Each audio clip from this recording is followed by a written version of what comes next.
Why is geologic time important? Well, first off, what is geologic time? Geologic time is the idea that the Earth is 4.6 billion years old, that millions of years is a thing, and so is the change of the surface of the planet and life along with it. The evolution of life along with the evolution of the surface of this planet is a thing, and that is what geologic time is. Okay, if that's what it is, what has occurred through geologic time? Well, here's a fairly simple geologic time kind of represented in a big old circle. We have the formation of the Earth here and sort of present day just here on the other side. We have where life first showed up just after the Earth kind of cooled off and calmed down and it wasn't getting hit by all sorts of big asteroids. And I mean like big asteroids, not like what killed the dinosaurs. I mean like 500-mile wide things. Along with that, we have the first photosynthesis showing up. When photosynthesis really gets going, we start seeing oxygen in the atmosphere. Eukaryotes show up. We have Snowball Earth, which is a really big deal, and Snowball Earth seems to set the stage for the explosion of complex life after that. We have the Cambrian explosion, where we start seeing hard parts, skeletal parts, like seashells and animals with skeletons, that kind of thing. Then we have vertebrates and amphibians and mammals and birds and all that, which all seems to happen kind of right here at the end. And the majority of the history of the Earth, it's been a single cellular world that's rather boring, at least to most people's eyes. So generally, that's what happened. Here's kind of a list of events. I'll actually make my students in my community college kind of do presentations on this, so you can kind of pause and look at some of those. That's why I think some of the big major events are. But so what? Why do we care? I mean, dinosaurs are cool. Snowball Earth, a mega glaciation, ice age. That sounds kind of cool, but who cares? How does that bring value to my life, to my community or my state or my country or the planet or whatever? Why is that important? Well, in paleontology especially, we have something that's called the key is the present to the past. And that is, you can look at something like a rhinoceros and then go look at something like a triceratops and say, okay, these things look really similar. Maybe they had similar behaviors.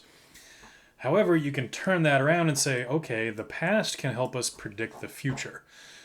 Climate change and global warming is a thing. Has that ever happened in the past? When it did happen, what happened afterwards? So you can see why that can be kind of valuable. But really what I want to zero in on is this part, geologic resources, and in particular the resources that we like to use to create electricity, which can do work for us, to create energy. And that is pretty much these days the hydrocarbons. The majority of our energy comes from burning oil, gas, and coal, especially historically, right? In the last 200 years, that's been a big deal. And honestly, that is why geology is a science. It is why I'm a community college geology professor. If the Industrial Revolution didn't happen, which is basically we're using coal to drive a steam engine, that's how it started, then honestly, we don't care so much. And it really is dinosaurs are cool, and that's about it. However, because that coal can drive a steam engine, then very quickly we start to ask the question, where is the coal?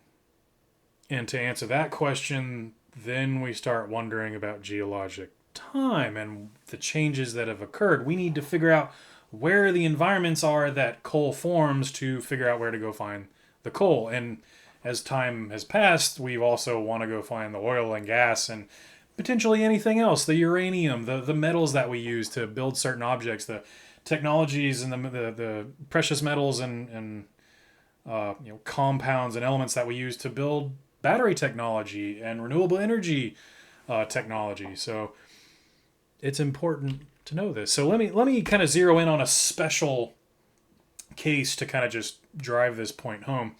So here we're 390 million years ago. This is the early North America right here, and this what's about to occur, and what I'm going to kind of fast forward through is the coming together of Pangea. So we have South America and kind of Africa over here, and we're going to kind of see this these continents kind of zip up and create the early Appalachian Mountains. And I want you in particular to kind of keep your eyeballs in this area. And I'll kind of go back and forth through this a couple times so we can watch it. Okay. Fast forwarding.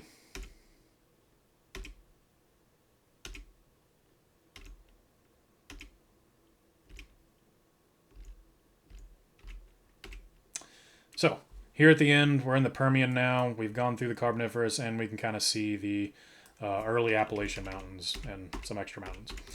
Let me go through that again and orate it. We can see them coming together. We have a subduction zone right here and some volcanic mountains kind of coming up along with that. We can see the Appalachians coming up along here. And what you see here is we see these shallow seas kind of on the back end of these mountains as they come up. And this is during the Carboniferous. This says Mississippian, but the Mississippian and Pennsylvanian are part of the Carboniferous.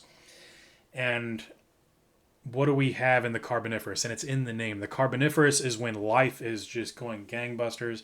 There's a lot of oxygen in the atmosphere. There's a lot of CO2 in the atmosphere.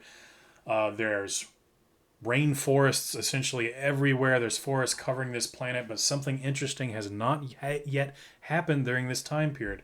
It seems like fungus hasn't developed the ability yet, the adaptation yet, to break down tree material, to break down kind of the hard, woody, planty material that a lot of plants are made out of. So what's that mean? It means that trees and plants are collecting in floodplains and shallow seas and not being degraded. And that is a whole lot of carbon that's being deposited in these shallow sea areas. And I think, if I remember right, about 90% of the Earth's coal deposits were deposited during this short time period in the Carboniferous, during just a few tens of millions of years during the Carboniferous. Yeah.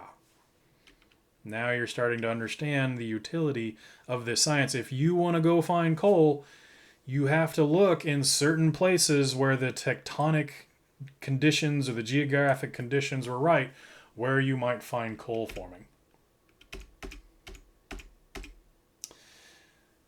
So, in particular, what's that environment look like?